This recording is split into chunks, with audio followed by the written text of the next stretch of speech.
So, Dominic, thank you very much for joining us here in Costa Rica.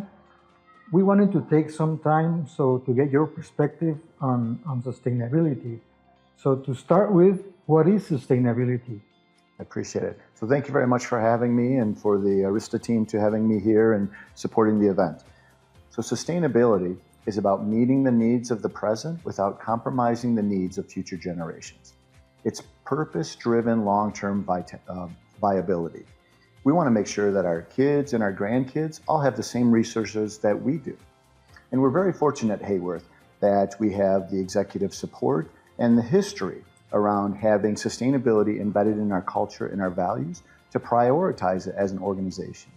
And that focus, that intentionality of the organization manifests itself in a strategy that consists of 3 pillars: people, circular economy, and operational performance. And within those pillars, there are strategic initiatives that drive our focus and efforts across the organization. So, what does circular economy mean? Circular economy is vital to sustainability. First of all, what circular economy means is you're transitioning as an organization from a take, make, and dispose of manufacturing process to more of a waste reduction and reuse approach.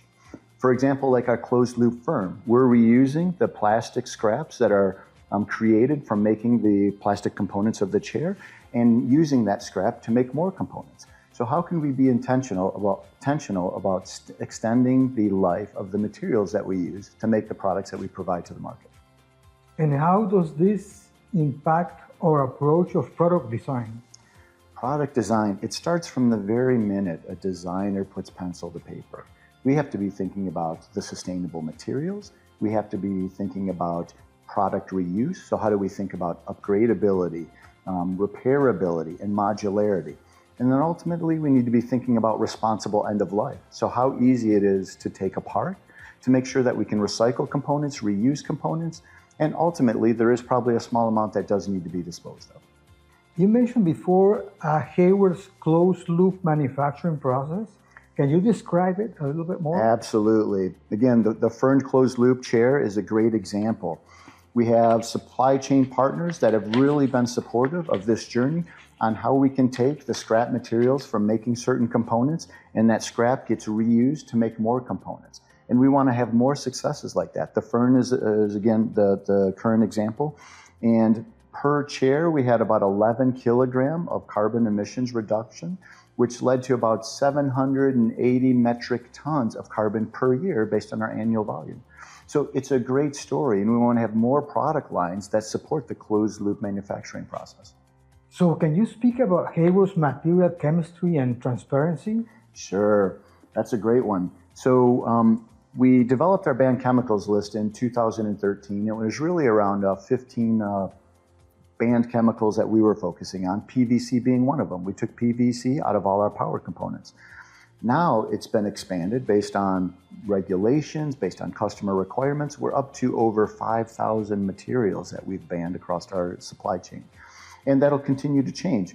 A large number of those are PFAS, forever chemicals, which are, not good for the environment in a lot of different ways.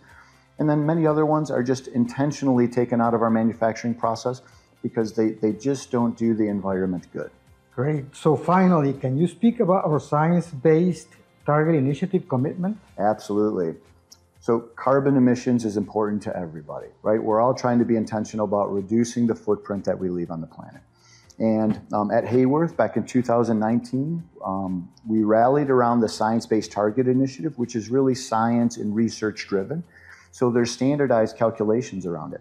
And so we did a global assessment of our footprint. It was around 175 locations worldwide that included everything from manufacturing facilities to showrooms to offices to retail locations.